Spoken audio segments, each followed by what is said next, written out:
And we're live. So I want to first say a big thank you to Chris last week for Asian Hockey Card Collection for being our guest for episode 25. It's a milestone for us. And now we're into the next wave of our milestone. And our next guest is about to kick that perspective off.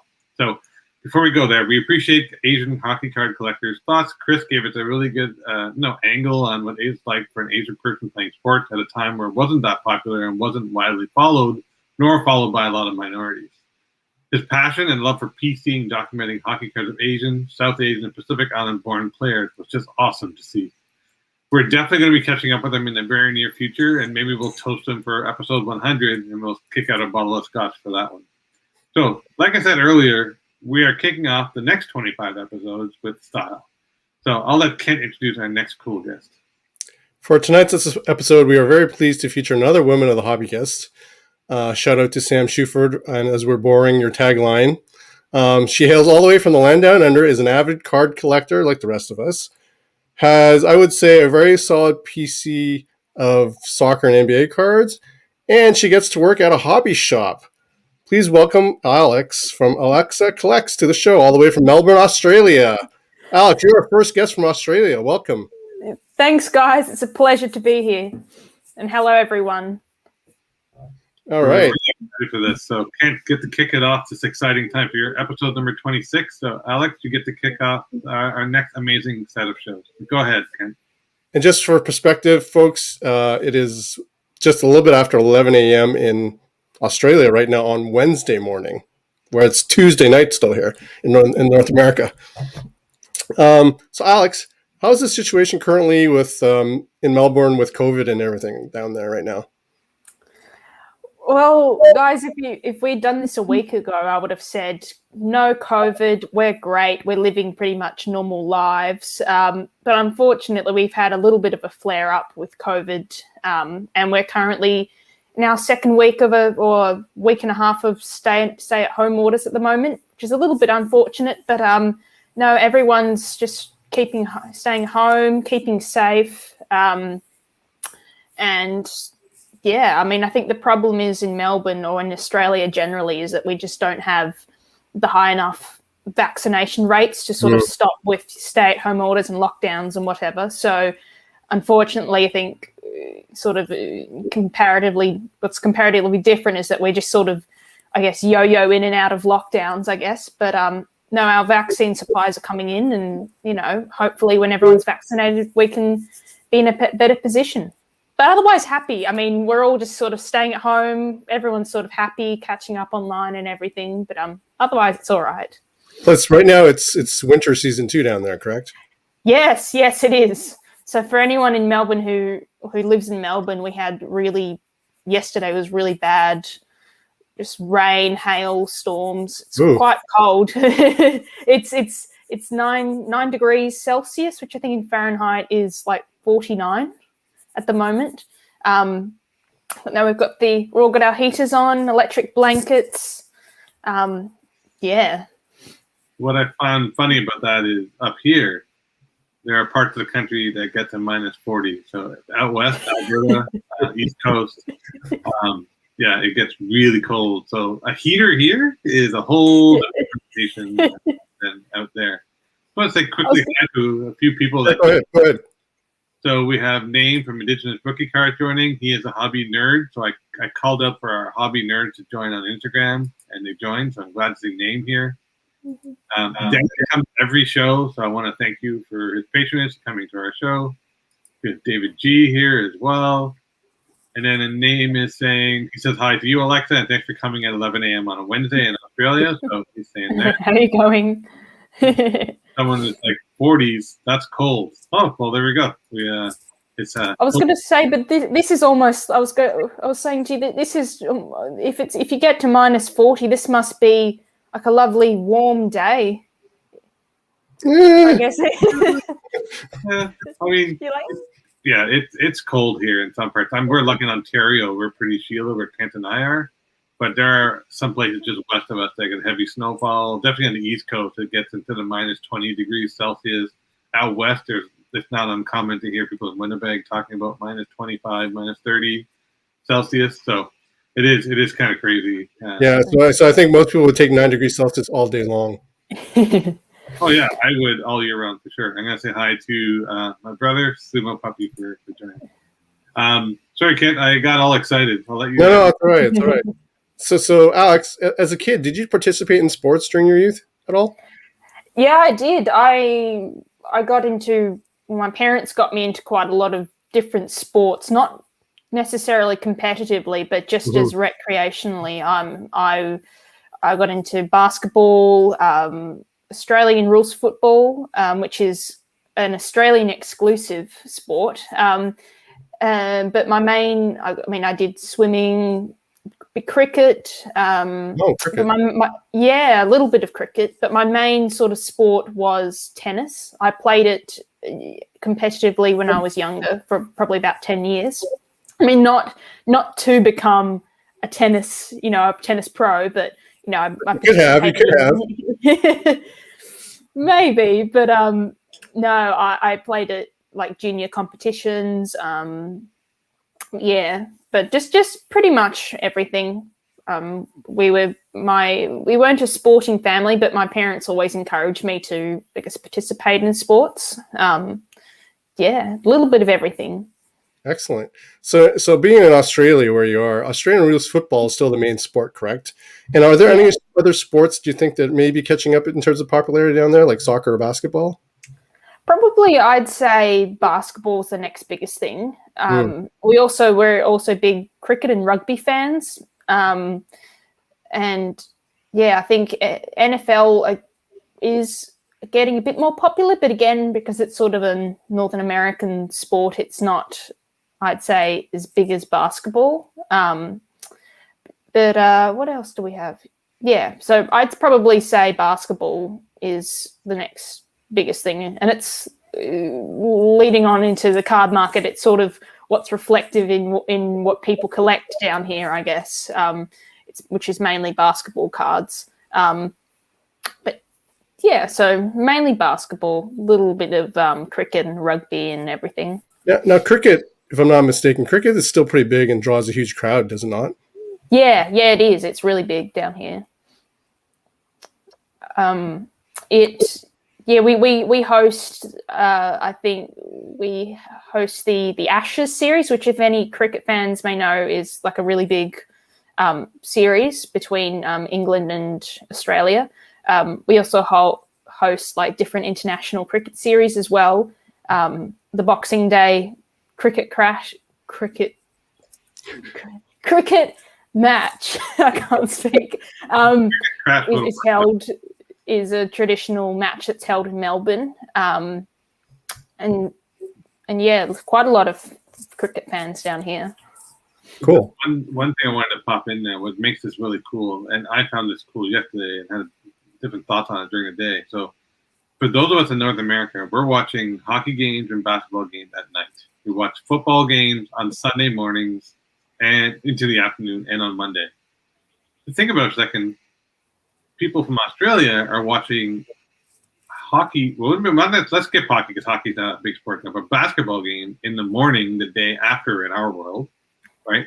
You're watching Monday night football Tuesday, right? You're watching. So everything is like off center. So for me, when I envision, after supper, sitting down and turning on the basketball game, your guys are pulling out your Cheerios or whatever, your Vegemite or whatever it may have you in the morning, right? And watching basketball. So it's just such a phenomenal thought process. I didn't realize it until after we talked, but wow, like that's dedication. So Sunday. Morning. Well, I guess most of the sport that we, if for example there is an Aussie rules football match, it's always at night, in the afternoon or at night. Like again, morning sport, morning events, morning sport isn't. Like morning scheduled sport isn't really a thing here in Australia unless it's something like the Euros, which because of the time zone was scheduled at 5 o'clock in the morning. Or I guess anything that's sort of at night is sort of where we're just we're having we were talking about this the other day. We're having our Vegemite on toast and just watching nighttime matches. But there's no. in terms of sport that's scheduled to be broadcast in Australia, like Australian played sports, everything's scheduled at night. Like there's nothing like, Sunday morning football, or you know what I mean. So it's quite different comparatively to, I guess, the rest of the world. Especially when they brand it Monday Night Football. But you're in Australia, like it's Tuesday morning. It's just a mind shift. I want to say thank you to a couple more people joining. So, we have a question, Alex. Mm-hmm. What's the most popular sport for children? So it's something that you can answer there. What's the most popular sport for children? I'd say Australian rules football is probably in Australia the most important, or the most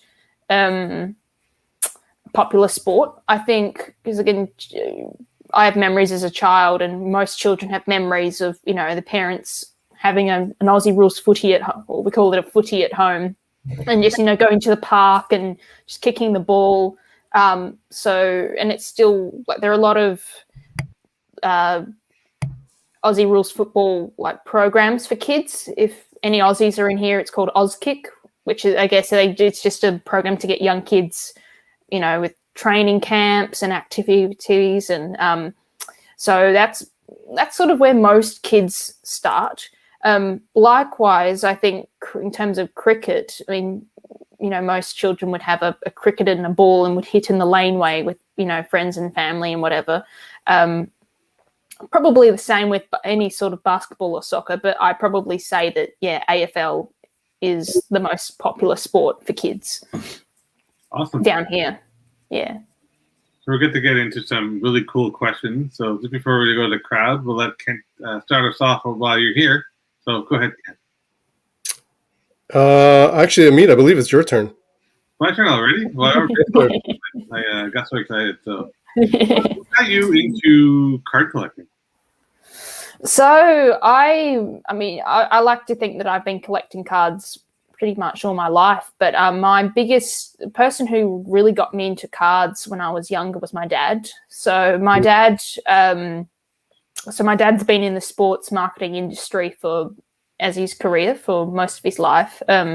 He was involved with sort of, I guess, like business marketing and business logistics for an Aussie rules football club as well. So I think he's been my, I guess, sporting influence for most of my life, but also for my card collecting influence. So I probably started collecting cards when I was 5, and my first card memory was of collecting AFL cards, as most sort of young.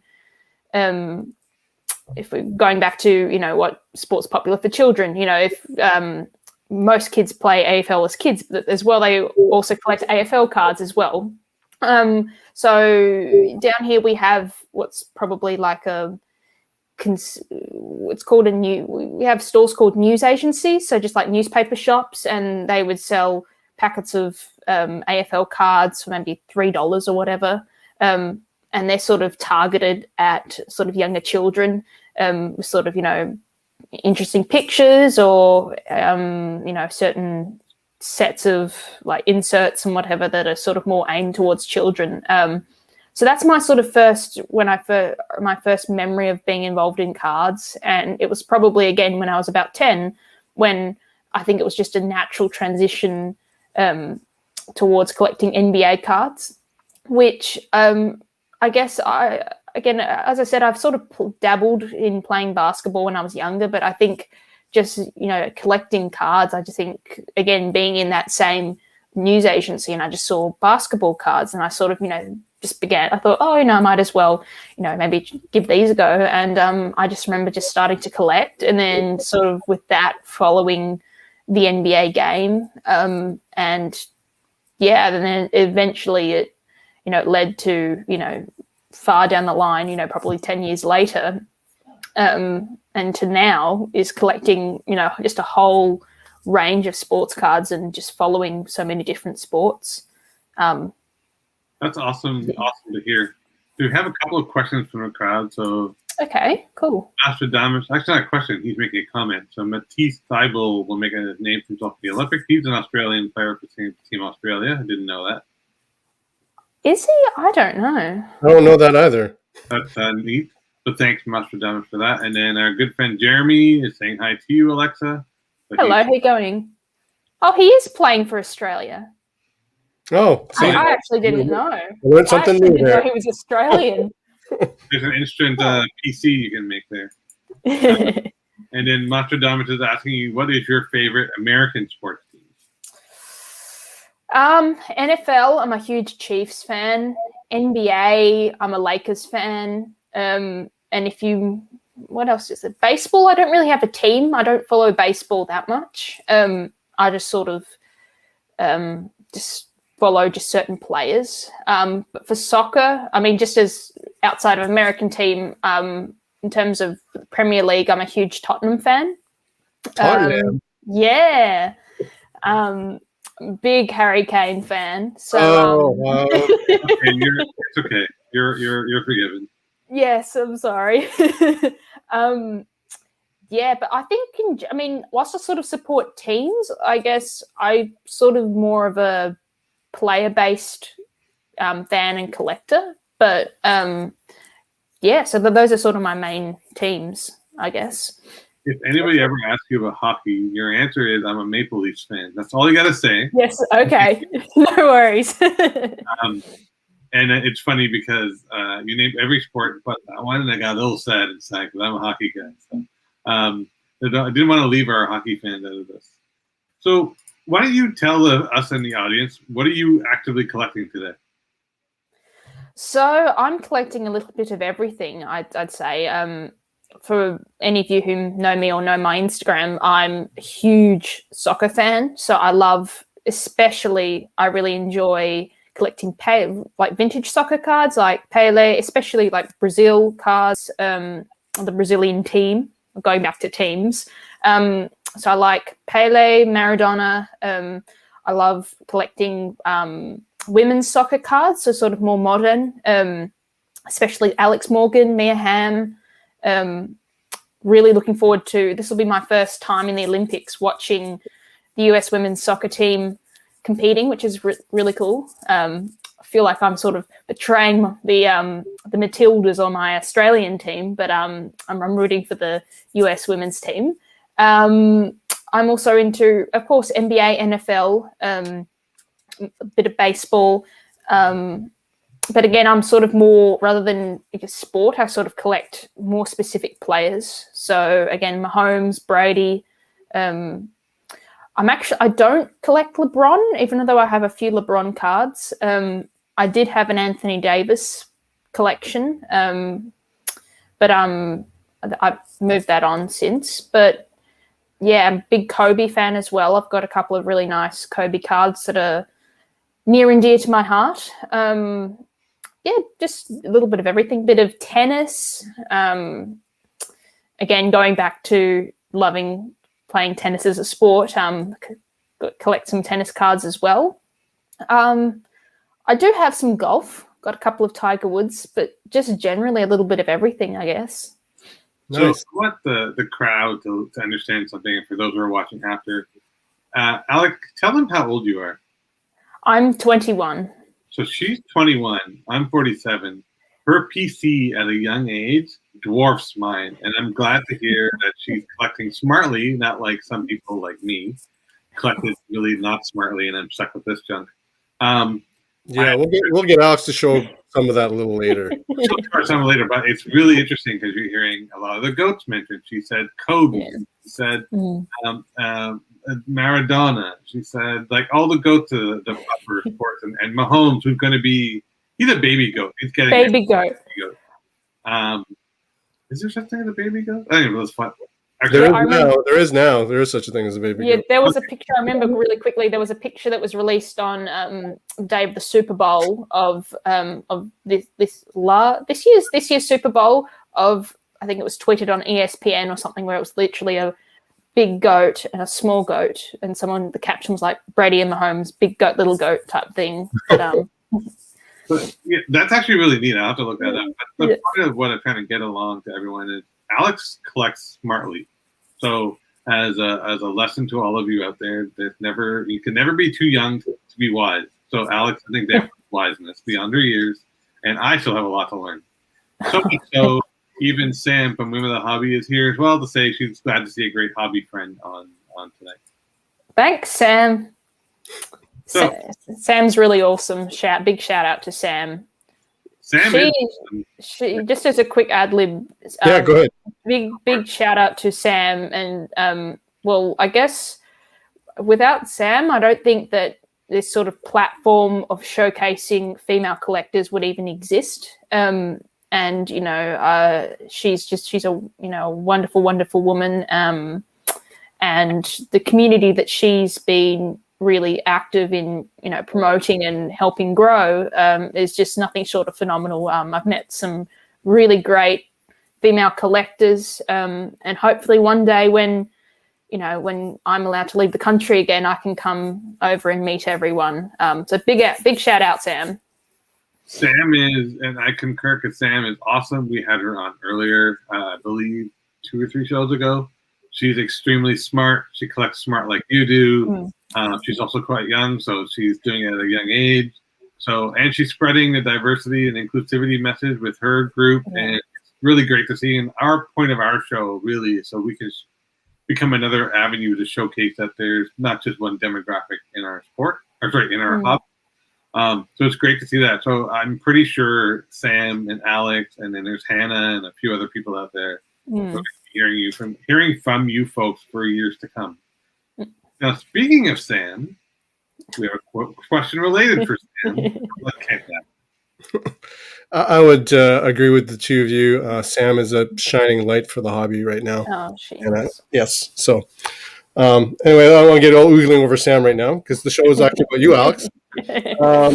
Now, speaking of Sam's show, in Sam's show, you had mentioned that you indeed had pulled a Steph Curry rookie card, which is awesome, by the way. Do you still have it? And if so, have you gotten it graded?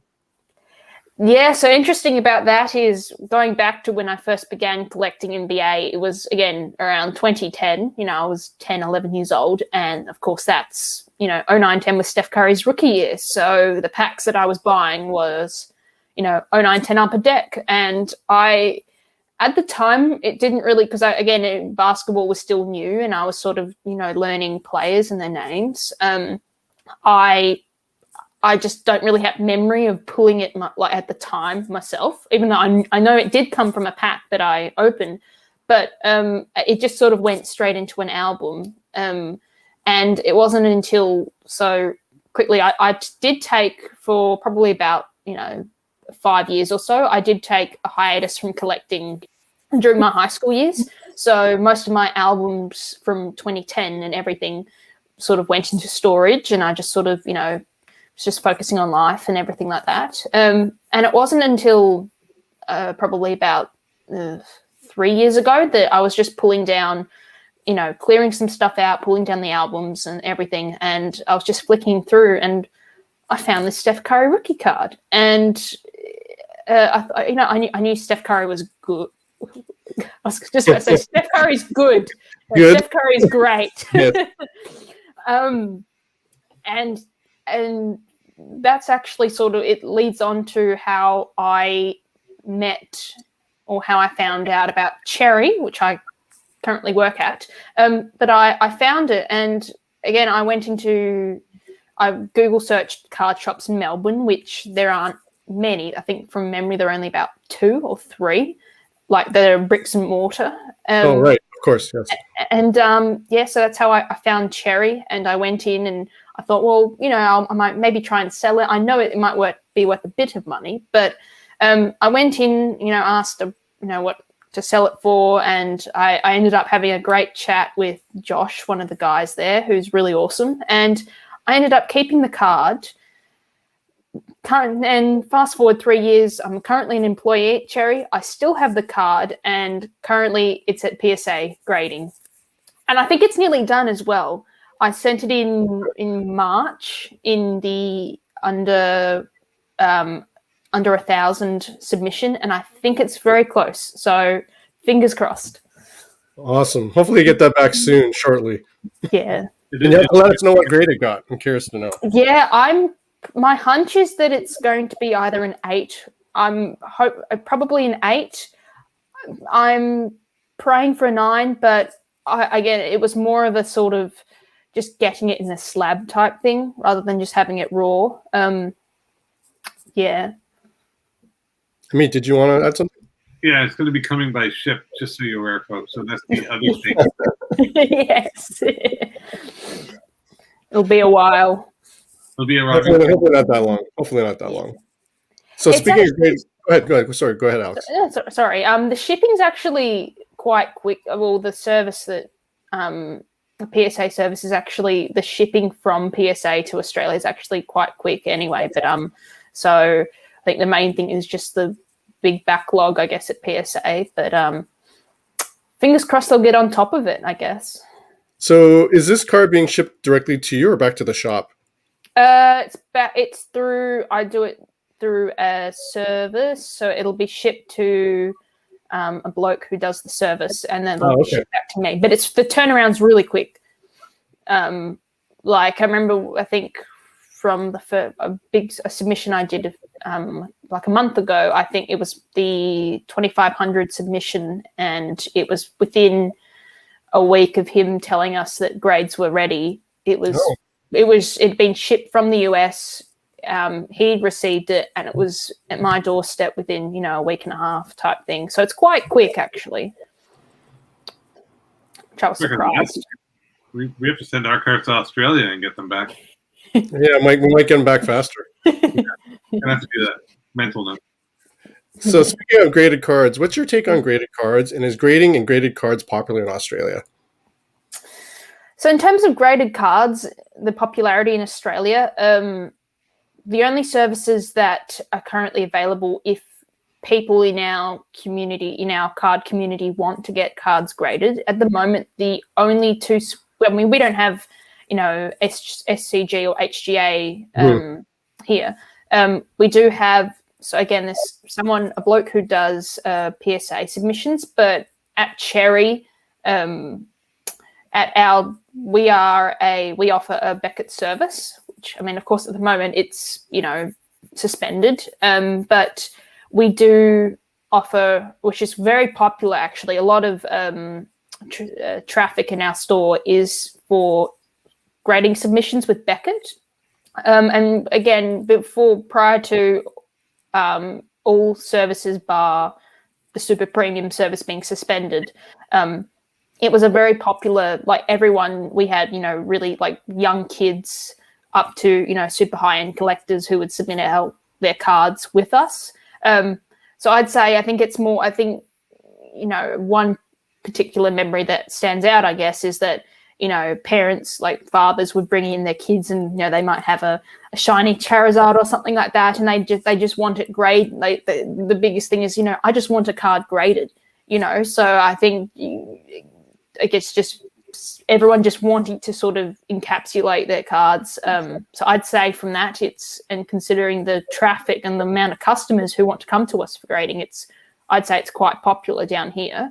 My take on grading at the moment is that everyone knows that Beckett PSA are absolutely rammed with cards at the moment. And I guess you've got with that and with services being suspended, people are just looking, I think almost in desperation to try and find a company that will slab whatever cards they have and with reasonable turnaround time. So that's why I think we're seeing more and more SGC and HGA slabs popping up on eBay or marketplaces. But for me, in that sense, I still think that again, this is just a personal thing, but sure. I much prefer the reliability of Beckett and PSA over newer companies. I think the slabs look better, but I think, these are really big companies that are well trusted, and, their grading standards are really high as well. And so for that, I just trust them more. And I guess now I'm just more I mean, now I think people have just got to realize that you can't just send in all your Kobe White or Tyler Hero based rookie cards, which is not an insult. It's not an insult to Tyler Hero or Kobe White, but I think now it's just not an option. I mean, again, if you want to pay $300 to grade it, that's totally up to you. If you love Tyler Hero, that's fine, totally fine.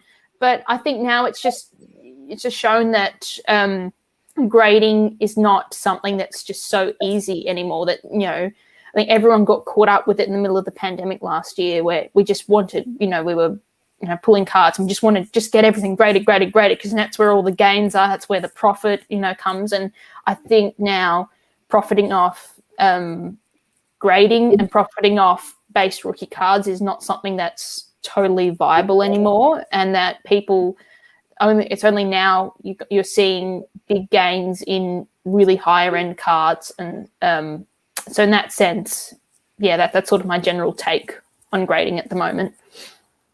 It's a controversial topic, but I mean, everyone has a different opinion. But no, I was just going to say, you talk like a hobby veteran. Yeah. Oh, God. I've actually only submitted I really only began submitting cards for grading sort of in the middle or the end of last year. I think I've mainly focused on just collecting rather than sort of grading for investment or personal purposes. Mm-hmm. So I like, for example, I sometimes get questions, you know, what do you think this would grade? And in that sense, I'm not someone who is good at predicting grades based off condition. Sure. Because it's quite, again, it's still something that I'm not a total expert in, but I appreciate the compliment though. Oh no, you know your stuff, and that's clearly, like, we can tell, and that's why we wanted to have you on here as well. Just so that people can hear, like, you have opinion and you have very educated point of view. I love how it was a general take, but it was actually a very widely explained general take. So it was appreciated for sure. Yeah, thank you. Do you want to show some comments before we get on to the next series of questions? Yeah. So let's go back here. Where were we? Oh, so name posted a comment. This is one of the best shows for that reason to me. Shout out for you and Kent. This was a response to our diversity comment, so appreciate that name. This is an interesting one. I don't know what show that is. We'll ask it anyways. So Mastrodama says, I watched a gold prospecting show in Australia. Do you ever dabble in that? Well, no. I mean, I'm not quite sure what show that is, but me neither. If anyone, or sort of in more regional towns in Australia, in the 1800s, some towns were big. There was the gold rush, so there was a lot of, you still find like a lot of little mining towns around Australia, but no, never ever, I've never really heard of it. I might have to have a look at that, actually. Nostradamus, if you're listening, let us know the name of the show so we can educate ourselves on that as well. Because there are people out there in the hobby world that do buy gold and silver and coins and whatnot, so it is relative to the hobby. Yeah, for sure. So Sam basically says, thanks to Alex. Yep, I've got the faith that the guys at Cardboard Culture will help uplift the women in the hobby. Back to more about Alex for sure, and we'll do our part for sure. Sam and Alex, not a problem there. That's the end of the comments. And go ahead, Ken. Sure. So, Alex, what's the state of the hobby like in Melbourne and in Australia in general? Are there a lot of hobby shops around? As I was saying, I'd say that first of all, the state of the hobby is brilliant in Australia. I think we've got a comparatively smaller community, but I'd say that it's growing. And we have a really strong group of collectors and passionate hobby members. What was the second part of sorry, I just completely blanked. What was the second part of your question? I said, so are there many hobby shops in Australia? Oh, yes, sorry. In terms of hobby shops, we have more online-based card shops in comparison with bricks and mortar stores. So I was sort of saying that Cherry is one of very few. There are probably about, I'd say probably about in total in the state of Victoria, in where Melbourne is, there are probably about 5 bricks and mortar stores. But in Australia, there aren't that many stores. But we have a lot of online stores as well. But I'd say when I sort of look at the state of the hobby in the States or in Canada, I see that pretty much every card shop, whether it's online based or every sort of card shop, is mostly bricks and mortar versus solely online. So in that sense, it's a lot smaller here in Australia. But it's I'd say it's growing. I'd say that that there are a lot of we're getting a lot of younger kids, so we're sort of, I guess, passing on the torch and breeding the next generation of collectors down here, and it's growing, and it's just great to be a part of it. Excellent. That's good to hear. So what's interesting for those of you who aren't familiar with Australia is they don't have a Walmart, right? No Walmarts. No. Is there a Toys R Us? There's no Toys R Us, right? There used to be. I think they all closed down. I think a lot of them closed down. Yeah. No Toys R Us. So there's no guys lining up outside of Targets and stuff looking for cards, right? So no. Terry's got the market on collectibles, so that's nice to hear. So that hobby shop is going to be well stocked, and people going to see Cherry. Sorry, I forget the name of the owners again. So Grayson and his wife Renee. So Grayson and Renee will have no competition when it comes to cards, so that hobby shop should thrive quite well. So speaking of Cherry and that shop, and hopefully they're watching, what's it been like working at a hobby shop? It's great. So my main role at Cherry is mainly sort of serving customers, point of sale. At the moment, I'm sort of part-time casual, just to in line with my uni commitments. But I love it. I really do. It's the epitome of, doing what you love as your job.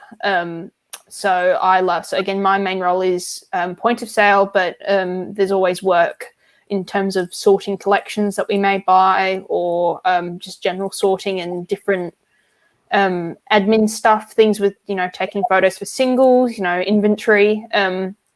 It's especially with being upfront and serving customers, just meeting, again, it's a shame with COVID as well, because we have certain density limits in store, and I guess customers are only allowed in for a short period of time. But just meeting people and hearing their hobby stories, or asking them who they collect or why they collect. Meeting a lot of young kids, so again, sort of the next generation of collectors.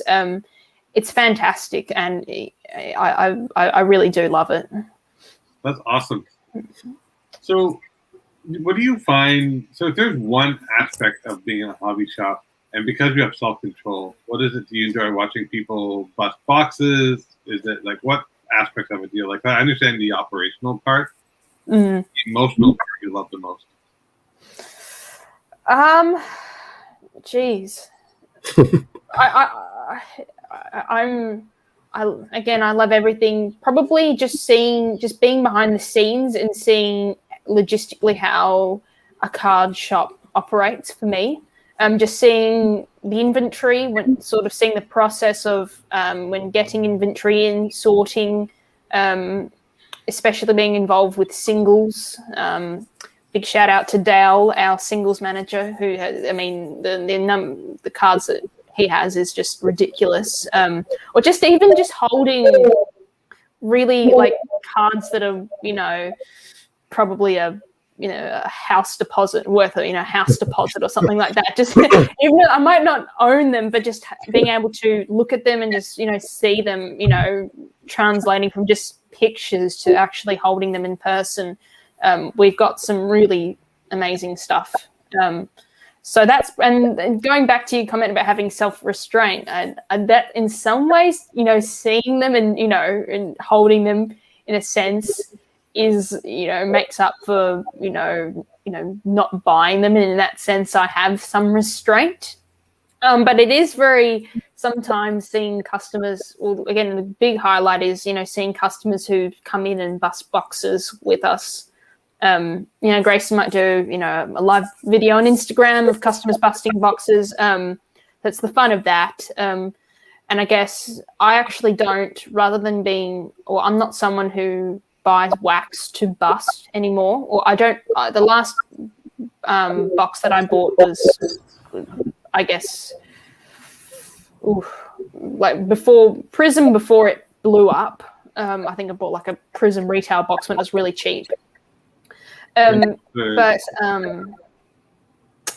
I mean, again, so I focus on singles, but I guess, I have restraint in that aspect, but at the same time, I'm a little bit jealous when I see customers opening boxes.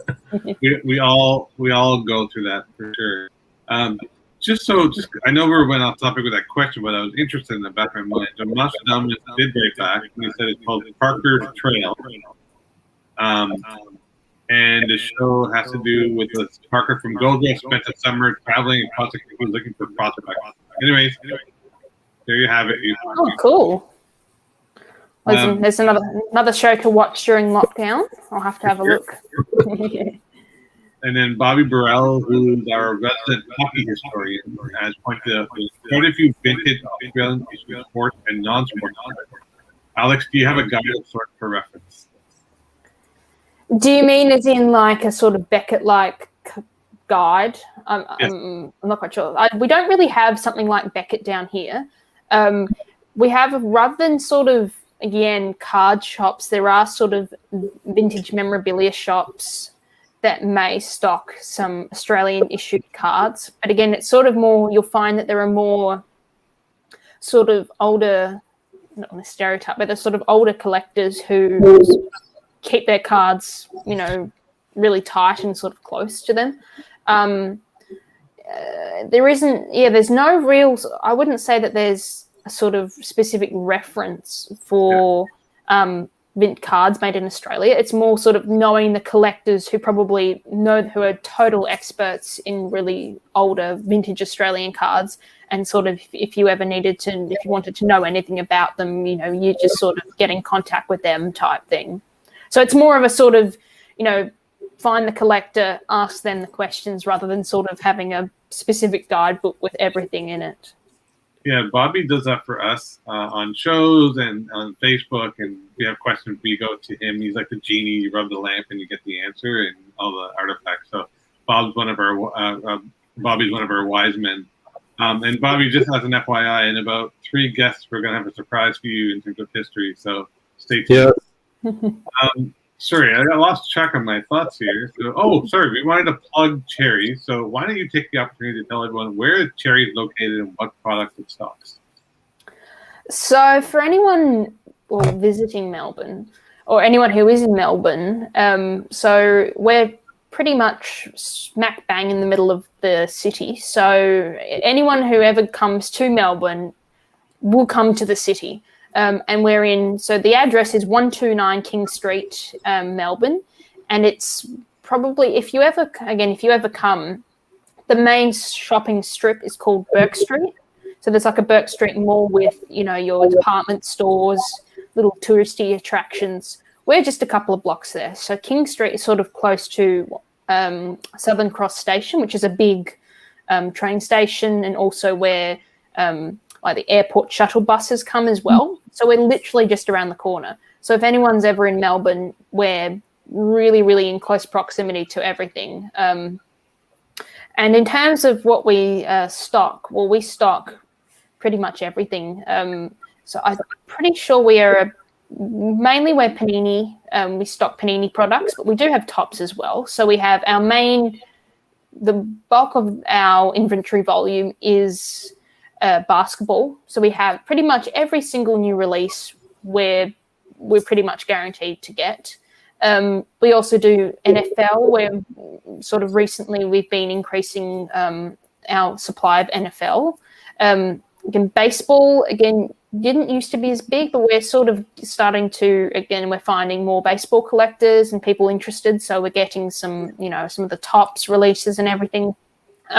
Some of the baseball releases we don't sell necessarily as a box, but we do breaks. I think we did a Diamond Icons 1-box break recently. We also have, I think you guys asked, but we do have, I think, maybe 1 or 2 boxes of hockey, like tiny little range of hockey, but we have it. Wow, that's music to my ears. So there is hockey. Yes. And then, of course, we have gaming as well. So we're big. Again, a lot of it, we're not just sports cards. I think I forgot to say this as well, but we're not just sports cards. We also do stock a lot of gaming as well. So we actually have a resident TCG expert or manager who sort of sorts out our gaming. So Pokemon, Magic, Yu-Gi-Oh! Are our big gaming products as well. Awesome. So, Alex, I realize we're getting close to an hour, so please let us know if there's a point where you need to stop because. No, I'm fine. I mean, I know it's late where you guys are, but no, I'm got plenty of time. Excellent. Good. Well, it's 11. It's noon there almost. It's lunchtime. Yeah. So make sure we make sure you don't keep you hungry. That's fine. Kent, why don't you take over, buddy? Sure. So when it comes to product releases in North America, do you usually get them roughly at the same time or slightly just a little bit later in Australia? Like what's the turnaround time with product releases there? Well, in the middle of the pandemic, I guess everything was delayed. And I think in terms of, I mean, I know for everyone, releases were pushed back quite a lot. But I think some products also came to Australia via boat as well. And we've sometimes had problems where stuff sat on the tarmac or has been delayed in customs. So I guess, so customs did affect releases in particular last year. But now that I think everything's sort of, I guess, semi back to normal in the States, albeit some stuff's been pushed back. But sometimes what you'll find is because, again, we're interesting with the timing difference, but we're technically the day that, so let's say something releases on the 20th of July in the States. Our 20th of July is sort of your 19th of July. So technically we're a little bit, if anything, sort of further ahead, you know what I mean? So technically, if we do breaks, it's almost like the world premiere of a product, I guess, because we're a little bit ahead. But yeah, generally, I can say for most recent releases, we've been things have been because when we get things couriered and everything, so most of the stuff we make sure that comes on time and that we have ready to go for the most part. Yeah. Interesting. So when you started working at Cherry, have the regulars gotten to know you, and do they actually look to you for assistance and stuff on things? Yeah, well, I hope. Well, I started work, so I've been a customer for Cherry for about 3 years, but I've worked here for about a year, close to a year, and yeah, I think people sort of know, I guess, who I am, I've gotten to know quite a lot of customers and our regular customers. Again, because of COVID, we sort of know everyone's name sort of online, but I haven't put all names to faces yet. But I sort of I know who most of our customers are. And I guess in general, when customers do come in store, they ask me. I work alongside a few other of our team members, but I guess in general they do ask me advice. I mean, if people come in, I've got $100 budget. What would you say is the best option for this, or what can I expect from this product? Sort of more the questions are based on, I guess, product rather than maybe single cards or general hobby related questions. But no, people do sort of ask me questions, or if I don't know the answer, I can always refer to, either Grayson or Dale, who's often there as well. Sort of it's more directed rather than, I guess, questions rather, being directed to me, sort of directed to just all of us in general. yeah, but I mean, I have a great team who can answer most. We answer most questions. We've got lots of hobby knowledge, among us. But that's awesome. So you mentioned this the other day, and I just want people to get context. Is do you actually get do you actually have trade nights and stuff like that at Cherry? Well, sort of going off how how the hobby community in Australia is relatively small and it's quite different. We actually don't have, and of course because of COVID and everything, we've never actually had a trade night. We have hosted like Pokemon and Magic events in the past, but we've never ever had a trade night. And I mean, I guess in Australia, again, with it being the community being so young and being quite different, is that trade nights at bricks and mortar stores aren't actually a thing yet. Like they haven't really it hasn't really taken off down here yet. I'm all for a trade night. I think we all are for a trade night, but again, it's subject to quite to virus restrictions and everything like that. So again, with yo-yoing in and out of lockdowns and restrictions, it's been quite hard to a lot of things, have either been cancelled or rescheduled, or the shop's been open, close, open, close, open, close. But no, I mean, I'm open for it. I think customers would be happy to do it. So maybe it's something that we could do in the future. So go ahead, mate. Sorry, you finish your thought. I was going to say, I can't wait to the day that you tell us that you've started your first trade night there. Yes. Fingers crossed. That'll be really cool. So just want to quickly answer Bobby Bates said thank you for answering his questions. Looking forward to the guest. Guest will let you know in about 2 shows from now, Bobby. For those of you following basketball, Milwaukee's ahead. Looks like Antetokounmpo is going to get his. So on that, but Devin Booker will have to wait a year. To answer Nostradamus, yes, they have access to ComC, Star Stock, and My Slabs. It's usually dependent on cost and shipping and stuff like that, and they use a lot of shipping services to send things over. So yes, they do have access to that stuff. And we also, a lot of us as well. I personally I am, and among a growing number of Australian-based collectors, use Ship My Cards, which is a brilliant service. So again, I've mainly, if I'm buying stuff that's based in the US, I just get everything shipped to Ship My Cards, which is basically just like a PO box. So in that sense, I don't use ComC as much. I've only recently discovered My Slabs, but prices are really great. So we just get everything shipped there. It saves a heap on shipping costs and customs and import duties that it would otherwise cost. For sure. It'll add to your bottom line otherwise. So now we're getting to some fun stuff. So I'm going to ask you a really quick question. You don't really have sports card shows there per se. You do have, you do participate in.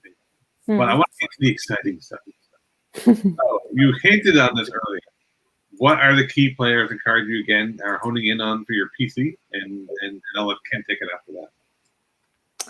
So my PC, was it specific cards or just players? You alluded to it earlier, so I want you to remind everyone, what are your key players? And then Kent's going to ask you the cool question after. Mahomes, Kobe, and Pele, Maradona are my key ones. So I need to take a lesson. And now Kent asked $1 million question. Well, I was just going to say they all have a common denominator. They're all goats. Yes. So, Alex, speaking of that, what are your top 3 most valuable cards that are in your personal collection right now? And would these 3 also be the top 3 favorites in your PC? Yeah, so I think I've got different inventory, and I've been chopping and changing, but I'd say you're right in the sense that the top 3 most valuable cards are also my top 3 favorite cards. I know it's probably going to be blurry and there's a bit of glare. Number 1 is this beauty. Kobe Bryant, 18 Prism Choice Auto. But my first ever Kobe Auto, I know it's a graded an 8 on BGS because it's a big print line. Alex, that's the one with the prism circles, right? The choice ones? Yeah, it's like the little bubbles, yeah. Cool. That's my all-time favorite card. I mean, going back to when I was younger, Kobe was my biggest influence in terms of collecting cards, but also in playing basketball. So that's my number one card that I have in my collection, I'd say. Has the most sentimental and, I guess monetary value. And then I'd say there are a couple of others. Again, I've sort of, some I don't have with me, but I'd say my next next one is probably this one, is the Mahomes Kaboom. I don't know if you can see it. Nice. Yeah. Mahomes Kaboom BGS 9. And I remember I was saying this earlier, but this is actually my first ever grading submission to BGS, and I bought this Kaboom raw back. I'd say it was about $50 raw, whiwhich now is, I mean, it's now Kaboom. Oh, yes. Nowadays, one thing that people shouldn't do is go back to their eBay purchase history or selling history and seeing the cheap prices that you sold cards for 2 or 3 years ago. It's just, and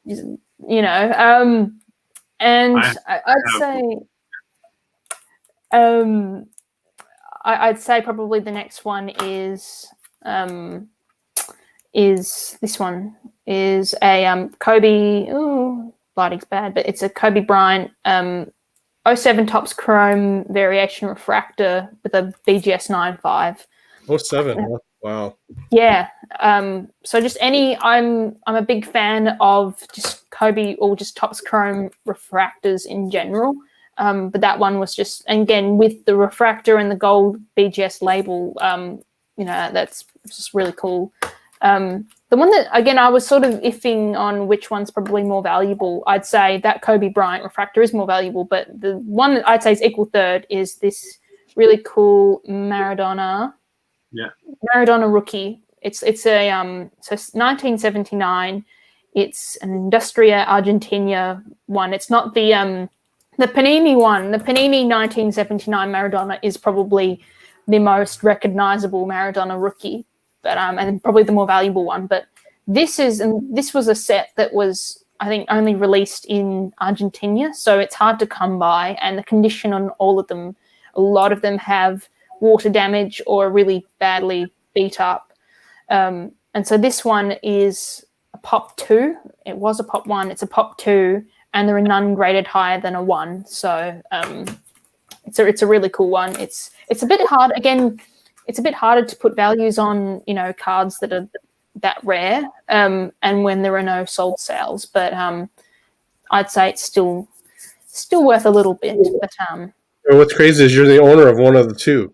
Yeah. Yes. And the funny thing is, another one is, I was tempted because I think there is another one on. The other one is on available on auction on PWCC.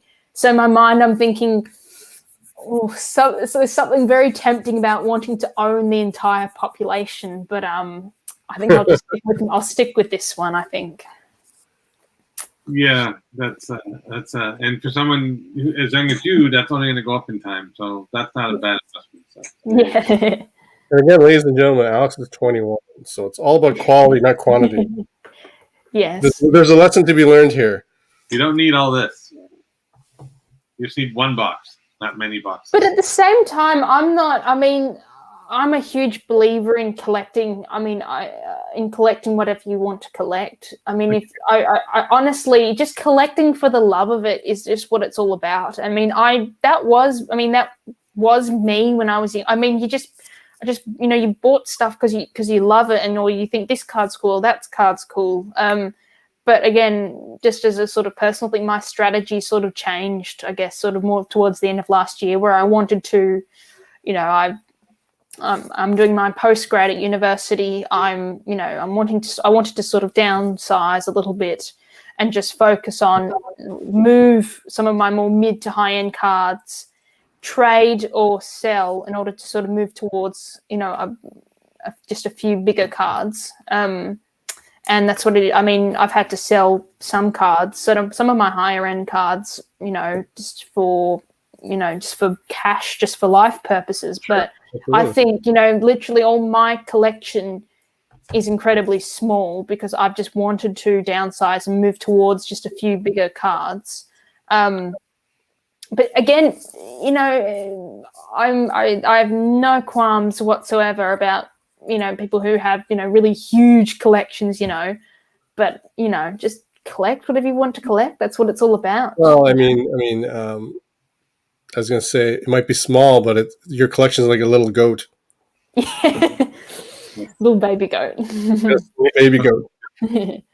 Just so everyone's wondering, the Suns are now ahead by 3 points. And it's are they? That script flipped real quickly. Yeah, that flipped really well. Basketball flipped really quickly. So we're in a second right now. So Alex, one more question for you. Yeah. So as a collector based in Australia, how do you go about acquiring cards for your PC? Do you do a lot of eBay, Facebook groups, ComC, deal with other collectors based in Australia? How do you go about that? Yeah, so as I sort of said earlier, prior to finding and using Ship My Cards, I bought most of my cards. Most of my cards that I bought were Australia based. So there are a lot of NBA card, NBA Card Market Australia is a big Facebook group. A lot of auctions, razzes, things like that. Generally, you'd find a really good deal. But I think sort of, again, wanting to find or be more, I guess, again, wanting to find more sort of unique and harder to find cards that you could only really find in the States or in Northern America. I thought that, using Ship My Cards would be a better option and would just, I guess, increase my access. So I'm using My Slabs, just general Instagram, Facebook.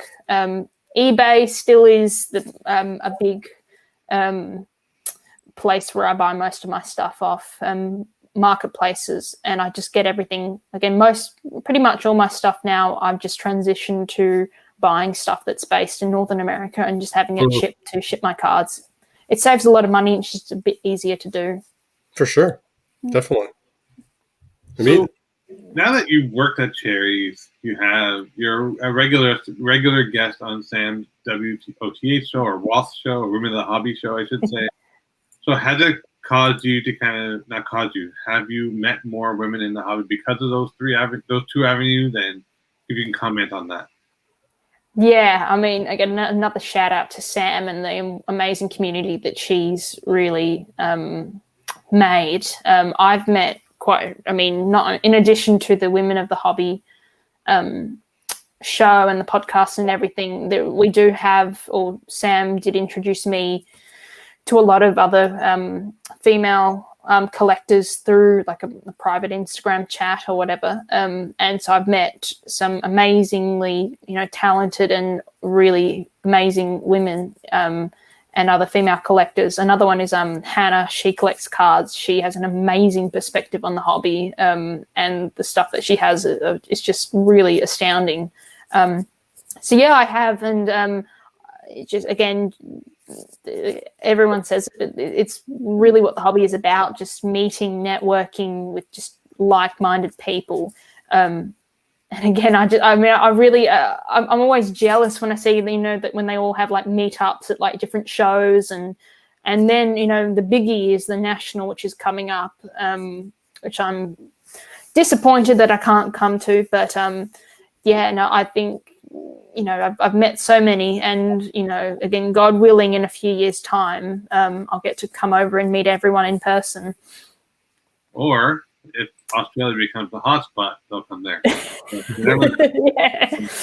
And also with the advent of COVID, it forced people to move online. So you also got an increase in exposure that way as well. So had another in for, I guess, it's one of the few positive outlooks of COVID is forced people to connect globally. And I know I have, and we have to this show. So continue doing the good work and doing your outreach. I'm sure it'll grow bigger and better. And we'll see you at the National maybe next year. Who knows? Yeah, hopefully. And Sam basically says, she's saying, you know, women in the hobby are with or without, you know. Good on you, Sam. A cool sidebar. So we're almost at the end. We got a couple questions left. So if you could sit down and have a chat with each of the major card companies, Topps, Panini, Upper Deck, or Leaf, what do you want them to do for collectors in Australia? Plus, we can talk about our idea that we had the other day. Go ahead. Yeah. Again, this is probably the most interesting question I've ever been asked. I just think that just looking from Australia to America and seeing all the great stuff that Panini does with their collectors, you know, be it, you know, the National with the Rapper Redemption thing, whether it be, you know, I think Topps recently had this little van that was just going around to different ballparks or stadiums or whatever, you know, handing out, you know, cards or really promoting the hobby to, you know, collectors and younger collectors. But of course, logistically, it's hard for them to sort of, you know, set up shop in Australia.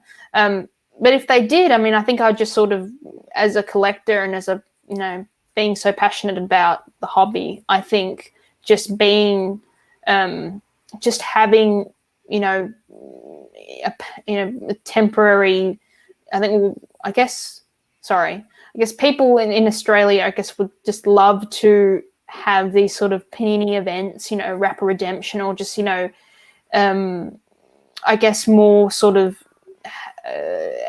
being more, I guess, people here just want to be sort of closer to Panini or have like Panini events. And my idea is basically Panini, find an office, set up shop in Australia. We love you here. But I don't know if, you know, just again, more sort of promotional stuff, I guess doing more promotional stuff with customers and clients in Australia. That's probably what, I guess, bringing their companies and brands to the collection of, to the attention of collectors in Australia is something that I think everyone would appreciate down here. So two ideas. One, Panini could, or Upper Deck, or anyone could produce cricket cards, because those aren't being created right now. That'd be one way of doing it. Right? Yes. Other idea for Upper Deck is, since hockey is not really exposed down there, you can send down a super limited card it's only in Australia, and then someone has to buy it from someone in Australia back here. So that could be one way of doing it. Australia exclusive release. That would be great. Yes. So yeah, I was going to say, to our good friend Tracy Hackler, if you're watching the show, whether it be live right now or later, listen to Alex there. You know, come down here, Tracy. We'd love you to come down here. Oh, I'm sure Tracy would love to go there. We're taking for him as a piece here. But anyway, I know he's a huge fan. I know he's a huge fan of Vegemite. So there you go. All the more of an incentive.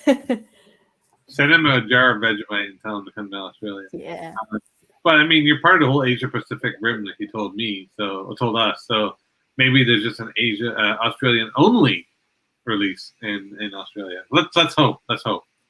Sam has a question for you, Alex. Go, Sam. That's actually, I was literally about to say that, Sam. I'm pretty sure, and I think we spoke about this, but I'm pretty sure the Court Kings Blasters I do know for 1819 Court Kings, the Blasters were Australia exclusive, I think, or it might have been part of that Asia group where I think it was Australia exclusive, even although it did, you know, get to Northern America. Isn't that Luca's rookie year? Yes. Yeah, it was. Interesting. I think, but I don't know. I think some of the I probably need to do my research a bit more, but I think some Court Kings Blasters were Australia exclusive, or again, it could have been part of that Panini sort of Asia exclusive, I guess. Like they do with, I mean, Timor stuff is, I think, originates in China, so it's still, we can get our hands on it, but it's for us, it's still just like, you know, a Northern American release. But I think that's from memory. That's where it was at. And do some research on that. I'll have to find some Court Kings Blasters. Thanks, Sam, for that. So Kent, you get the last two questions, buddy. Go for it. So, Alex, how does it feel for you to know that there is now more and more women collectors like yourself who are showcasing themselves as collectors? And what are your thoughts on the power of empowerment for women and the positive change it brings to the hobby? Oh, I think it's great. I think it's been definitely amazing seeing. I mean, when I was younger, I've always felt as if, I was the only girl collecting cards, or I was the only female for a while. And I think I probably still am one of the only female customers at Cherry, because the hobby is just so so many guys in relation to girls. But if anything, I think, just complimenting Sam a little bit more, but I guess with this whole new platform for women, I think rather than, my take on it is, rather than there being, more women injected into the hobby, I just think we're seeing female collectors who have always been in the hobby, who are almost hobby veterans, but it's only sort of recently with all these new platforms for women that you're seeing a lot of them sort of, come out of their shell, so to speak. And I think now seeing, whether there are groups or meetups or everything, it's just that extra. I mean, again, I've said this before, I've never felt intimidated by the male-dominated nature of this hobby. It's really never, ever fazed me. I've never thought of it's never something that, I don't think like that. I don't think, it's all men, I'm one woman, it should, this makes me extra special, or and things like that. I've just always thought to myself, I love this hobby. I'm a collector. It's not the sort of framework that I used to think about it like that. But now that I'm sort of seeing now just how, how many, young girls or women who are now, who are not only, collectors, but have been, in this hobby for so long, and just getting different insights or inspiration for new PCs. It was actually Hannah, she collects cards, and Sam, who both inspired me to start the my women's soccer card collection, actually, and get involved with that.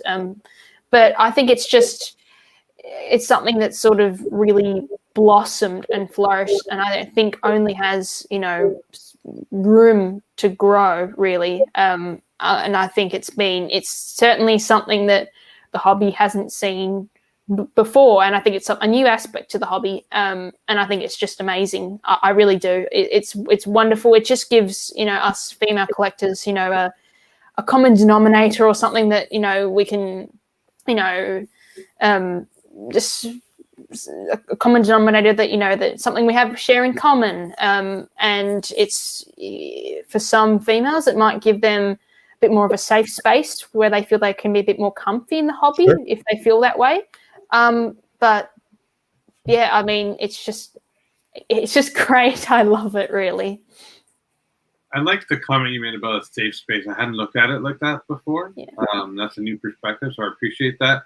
And then hopefully, if a young girl or any lady or any female watches this show and they get inspiration for it, we'll definitely leave links to your show with Sam and whatnot, and your handles. Appreciate it. Hope to motivate. If we motivate one person, inspire one person, we've done our job. That's all we need. So that's all. The most exciting question, which we ask to get to the end of all of our shows, this time it's Kent's turn, and we don't know the answer to this one because we haven't practiced. Yeah, I was gonna say, yeah, exactly. For transparency's sake, when we had our meet and greet a couple of days ago, we kind of gave Alex a heads up on this question. And we didn't want to know the answer because we wanted her to save it for tonight during the live show. So, Alex, what inspired you? So, I really had this is again another one of these interesting questions that I really had to think about. But just sort of leading on to a little bit of my life outside of the hobby. Sure, go ahead. I guess with this pandemic. Well, just again for people who don't know, I'm a student in the healthcare field, and I think I've been so awestruck and inspired by the hard work and the determination of all the frontline workers during this pandemic, and just a big shout out to them. Just medicos who perform what can only be described as, you know, silent miracles in emergency rooms, or, you know, putting their lives on the line to save the lives of other people is it's something that for me defines the definition of a true hero. Are these medical workers, and every day you just see the pictures every day, and it's just something that's, for me, inspires me every day. It inspires me to be grateful for everything I have, just to appreciate the services that they provide. But in terms of, I guess, moving to what generally inspires me, I'm totally inspired by people who are just really hard, or who have hard workers in general, I guess. Coming from a family where we worked for everything that we have in life. And, you know, even going to the hobby, seeing photos, I think, of, you know, young girls, you know, setting up a table at a card show and having their little Pokemon cards, you know, who are trying to hustle and, you know, starting from just trying to work their way up. I think anyone who works hard, who is a kind soul, who never bats off, you know, beginners, you know, in the hobby, or, you know, who inspires younger generations, for me, that's an inspiration. It's generally, I just appreciate people who work hard, who don't expect to receive, you know, who don't take credit, who don't expect necessarily respect or expect things in return. For me, they have my utmost respect. That's an awesome answer. It's a hard one, but that's, that's all I can say. Just hardworking people who do things that maybe, you know, not all of us know about. Yeah, again, who don't expect things in return, who just really work hard, who work, again, if it's young kids, you know, trying to sell their cards at card shows, you know, just, you know, you have my respect, really, you know. I appreciate that, you know.